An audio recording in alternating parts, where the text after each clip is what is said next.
Hi everyone, welcome to Getting to Know Kingman. I'm your host, Earl Hamlyn. All right folks, I have a really special guest today because my special guest today is Dick Anderson, who is a city council member, and we're going to be talking about some of the things that city council is doing for the city of Kingman and some of the things that are going to be happening in the future. So don't go away. We've got a lot of show for you, a lot of information, and we have Dick Anderson here, city council member. We'll be right back after these messages. You're watching Getting to Know Kingman. We'll be right back. Hi everyone, welcome back to Getting to Know Kingman, and welcome my guest, Dick Anderson, City Council Member for the City of Kingman, Arizona. Hi Dick, how are you? Fine, Earl, how you doing? It's fine. Good to see you again. All right, so let's tell everybody you just recently had some knee surgery. Okay. I did. And how's that going? It's going very, very well. I had Your knee's going without you. Yeah, I had it at the end of March. I had put it off for 20 some years, so I was bone over bone over bone. And you know, it's a pleasure to be able to walk with maybe a little bit of pain, but certainly not what I had before. Not the excruciating pain? Not the excruciating pain. Chasing the grandkids around again now, that's kind of neat. Good. So, but I lost my weather barometer. Oh, but I don't need it here much, except last week, you know, it would have told me. So is your knee titanium? It is. So titanium doesn't tell weather? Or? It doesn't tell weather, and they don't even look for it at the airport when you go through those spooky machines. Oh, yeah. They said, we don't care. Really? That's what they said. I said, you know, they didn't want your knee? No. Oh, they want mine. I said, you know, I just had a knee replacement. It's titanium. And they said, oh, we don't search for that. Because I thought TSA was going to have me take my knee out and show it to them. They're groping around. Yeah. Well, you know, our new councilman, Mark Wimpy, he actually got from his doctor a picture of his knee replacement. His knee, and of course it's got his face on there and all that. And that was pretty cool. I asked Dr. Locke if I could get one, and he said, I don't do that. So I felt cheated. Maybe we'll reduce the bill a little bit. All right, so you had a town hall meeting last night. Tell me a little bit about what went on with the town hall. Well, we didn't have a town hall. We had a regular council meeting, but we were talking about having town halls. Oh, okay. It's something that really went away for the most part. I think we had one in the 2 years that I've been a councilman, and it was about the budget. And 6 of us showed up, and 3 of us had to leave, of course, because of the open meeting law. And you mean when you had the last town hall meeting? Yeah, we got there and we saw other members there. So Carol and myself and that's Councilman Young. Councilman Young, that's right. And I can't remember who the other person was. We left because there were too many people there. So for the city to have a town hall meeting with the Arizona open meeting laws, you would have to put it on the agenda or make an agenda for it, and then announce it to the public or publicize it? If we wanted to have a quote-unquote open meeting where all the members are present in the council, we would have to agendize it with notice out 24 hours in advance. And it basically would be a regular city council meeting run like a city hall, or a city hall run like a regular city council. You mean town hall? Town hall meeting. So basically you could just put on the agenda open discussion, or do you have to have actually an item to talk about? You know, I'm not really sure of that, and that's one thing. Council member Wimpy was the one who has suggested having them quarterly,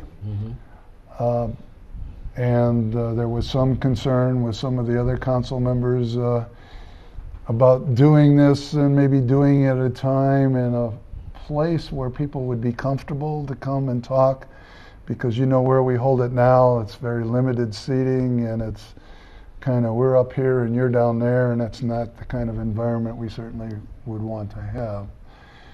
Well, you could have it at the powerhouse or the fairgrounds or some other open facility, or where you could put a bunch of people the school or even the county. Yeah. Well, there you're kind of up on the pedestal too, but we could rearrange that. Yeah. So Council Member Wimpy and I are going to look at what are the things that are precluding where we can all be together.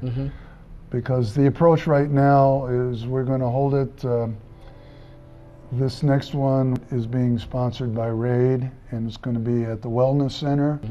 And there'll be 2 or 3 council members present at that, so they don't have to agendize it.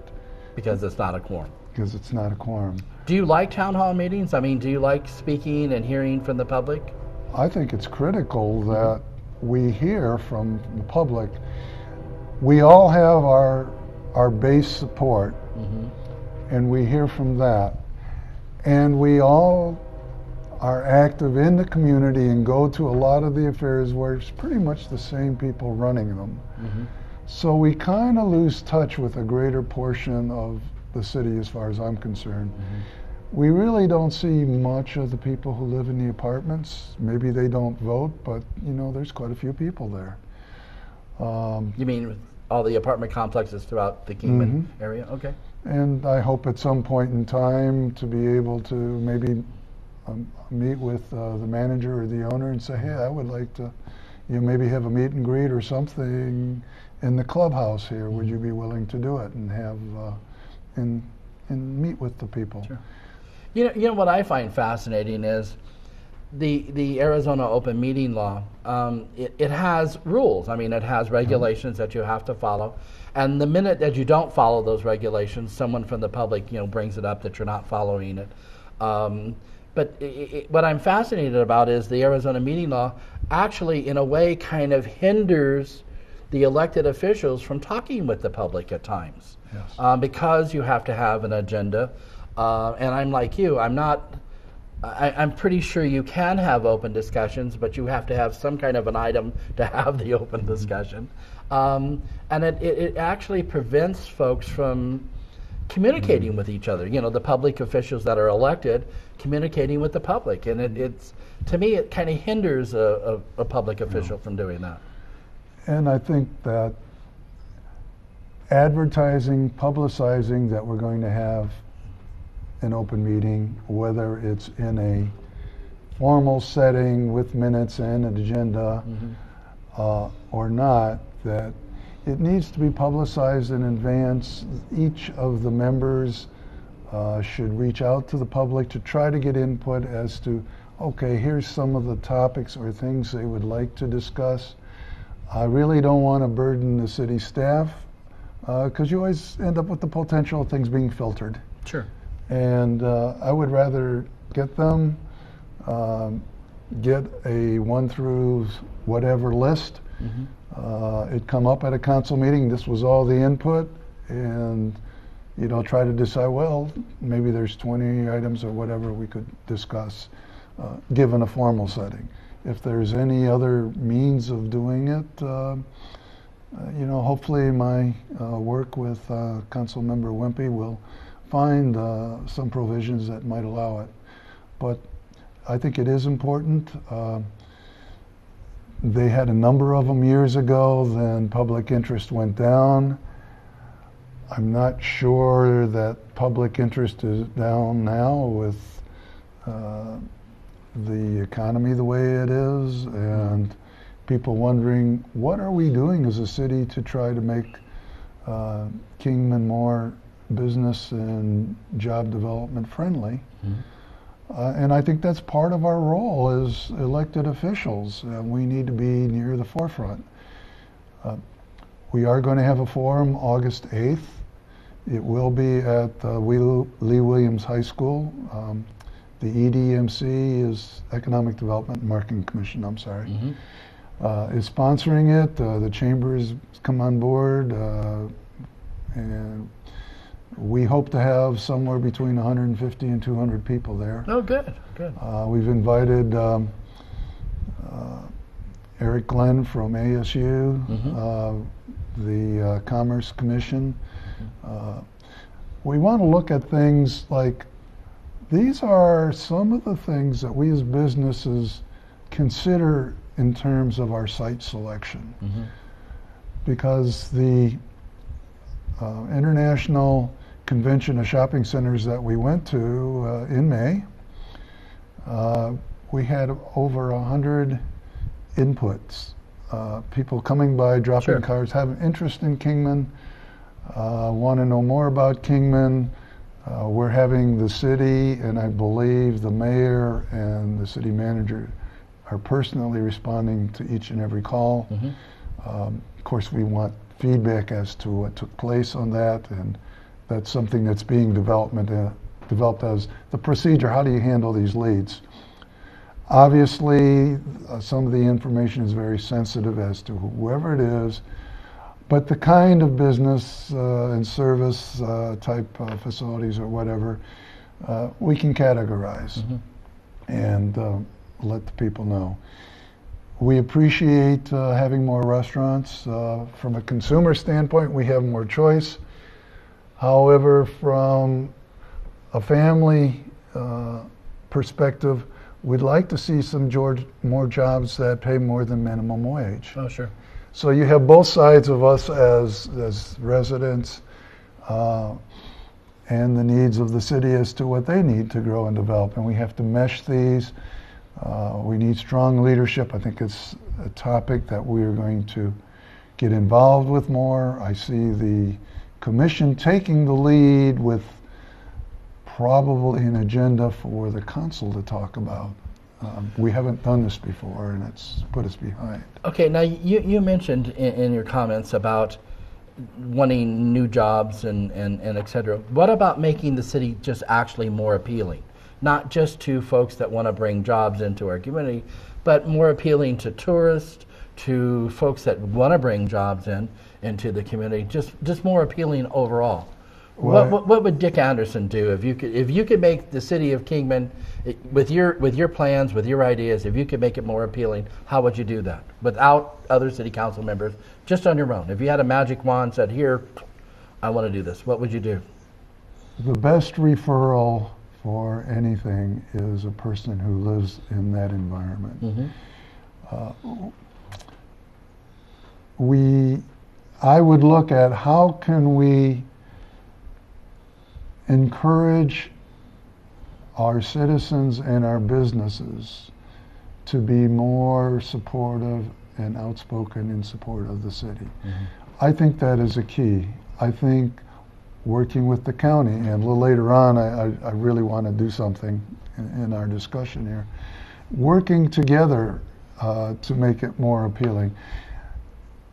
You know, it's nice to say, people look at Kingman, you have all these resources where you're located, but then they'll call, and it won't be the people we tell them to call. They'll stop by and visit people on the street, and you want those people to be encouraging. So we have to start at home.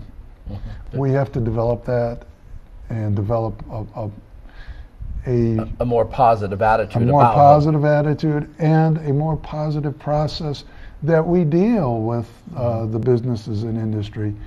You know, it's nice to say we have everything published in our ordinances, just like we have all our water rates and sewer rates in our ordinances. Why make people have to go to that? We'll have a person, if you have somebody that wants to come here, we'll meet them, we'll have a little checklist for them, talk them through it, and be more positive in the approach. Dick, I got to take a break, and then I want to continue this discussion when we get back from the break, okay? All right, we're going to take a little break here. We'll be right back after these messages. Don't go away. Hi, everyone. Welcome back to Getting to Kingman, and welcome back my guest, Dick Anderson, who is a city council member for the city of Kingman. Okay, now, in the last segment, we were kind of finishing up talking about how you can have an open meeting. It takes almost an act of Congress to have an open meeting sometimes in the state of Arizona, or the city, and even the county. So you really think they're beneficial? And why do you think they're beneficial? I think they're beneficial so that we, as the representatives of the people, have a chance to hear them state their issues in public. It doesn't do a lot of good getting 20 or 30 phone calls a month, which I get, on issues, and I bring them up,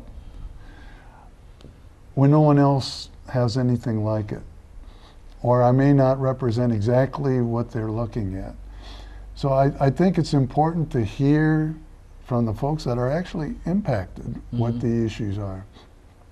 But this gets to, I think, a bigger problem, a bigger issue for me, is we have so many groups probably that want to do well, but they want to do well going east, west, north, and south.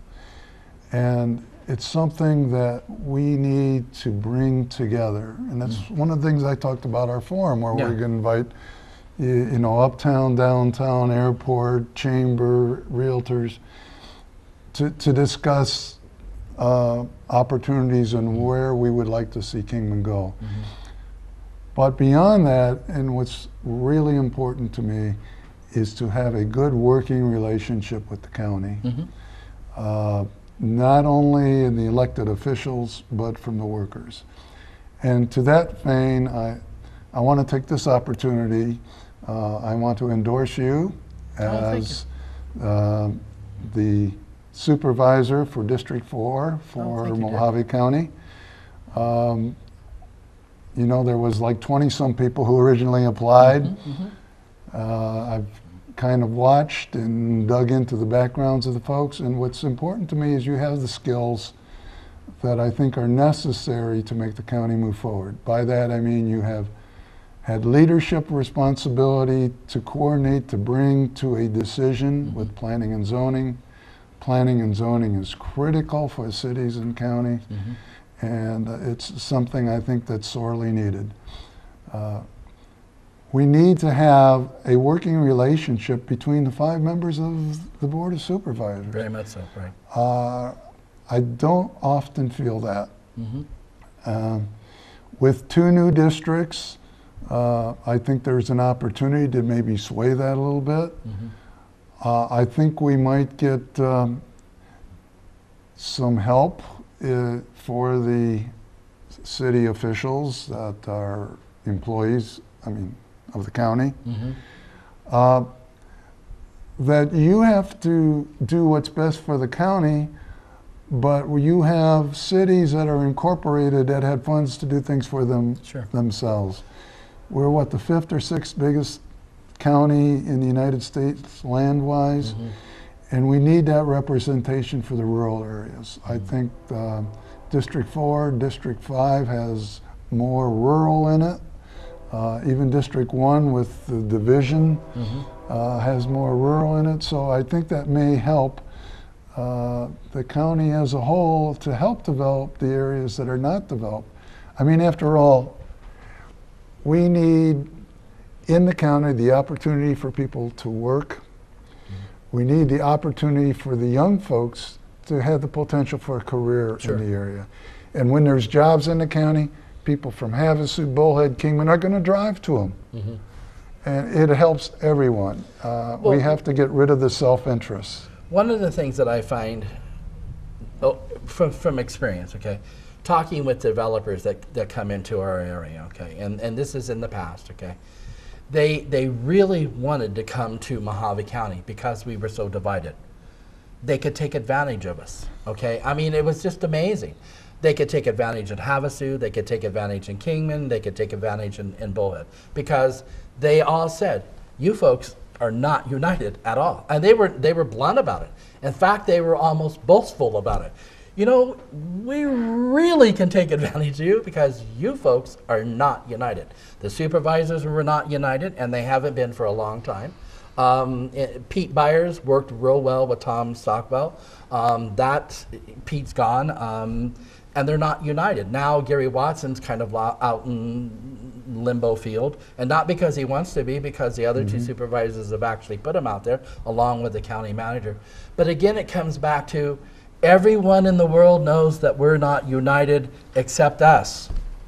And that's the amazing part. When I was on the Planning and Zoning Commission, to be boastful, I united the Planning and Zoning Commission. Our first priority was the county. Our second priority was the supervisor in the district that we represented, but overall it was the county. And we worked well as a team for the county. You know, it's people with that attitude, as far as I'm concerned, have 2 strikes against them. They have to prove to us that they want to become part of the community, invest in the community. We moved to Kingman. We didn't move to Kingman and retire, as one of my predecessors said. We retired and came to Kingman. We wanted to become involved in the community and invest in the community like they invested in us. You know, I don't own anything in Kingman. I don't have any businesses, but I want to help make it better for the folks that don't have anything and the young families that don't have a potential for a career here. Someone did it for me when I was growing up, did it for my mom and dad. You know, it's time that we look at ourselves and what can we do to help the community, to help the county, to help us all. Okay, here's my problem. I don't think you have to own a business to want to make Kingman and Mojave County better. You don't. It's helpful, I admit, okay? And people that own businesses, I'm going to work just as hard, and you work just as hard, and all of us work just as hard for that business as the business owner does, in all seriousness, because we're promoting the area all the time. But as far as people being retired, they have a right to a better community, just like the business owner does, or a young person does, or an older person does. Everybody has that right to a better community. Some people think we're good enough, and that's fine and dandy, and that's their prerogative. And other people think that we can be better. And one of the things that I always find fascinating is when you go back in history, our forefathers, the guys that wrote the Constitution, they were saying the same thing that we're saying now. We want it better. We want to make it better. And that's why we have the nation that we have. Well, it's a shame that we have people in the community that if somebody has a job, they look at them like, well, what's in it for him? You know, and that kind of attitude doesn't help. It helps me because I didn't have to overcome that, but we shouldn't have to do that. I know people want a better way of life. Sure. But it's a two-way street. We have to work with them, they have to work with us. We need to develop some kind of trust in one another. If not trust, at least a little respect. Mostly respect, okay. Yeah. Well, I mean, if you respect a person, eventually, if they're honest and if they're trustworthy, you know, they have to earn that trust and respect. And we don't give a lot of people a chance to earn that trust and respect anymore. We kind of discard people. You know, if you don't like the way they look, they're not valuable to you, just discard them. I've got to go. Is there anything you'd like to say to the public before we go? And I want to thank you very much for the endorsement. Thank you. Oh, I'm sorry, I got 2 minutes. Dan just told me I got 2 minutes. So, Dick, how's it going? Well, I would just say this to the public. You know, when a person runs for office, you need to listen to what they say, but then you need to check up and see, does the person really do what they say? And we have a lot of folks out there that'll say things that just to get elected. Please check out the candidates. Listen to what they say, and if it's something that you believe in, follow up and check out. Does the person really believe and follow through with what they say? We want the county and the cities to work together. Very much so, yeah. It's to all our advantage, and to make it better, you understand what your issues and problems are. Let us know. Maybe there's something we can do, maybe there's not. But if we don't know, and I'll sit down and talk with any of you. My phone number is 928-757-0487. My email is randerson@cityofkingman.gov. Let me know. I am here to support you and be your representative. Don't hesitate to call. Thank you, Dick. Thanks for being on the show. I appreciate it. Thank you for the endorsement as well. Thank you, You're welcome. Good luck. Thank you. All right, everybody. Remember, if you're in the county and you want to vote, okay, early voting starts August 2nd, and the primary is August 28th. So get out there and vote. And if you're in the city and you'd like to vote for some county folks, we need to talk about that, okay? All right, everybody. Thanks for watching. We'll see you next time on Getting to Know Kingman.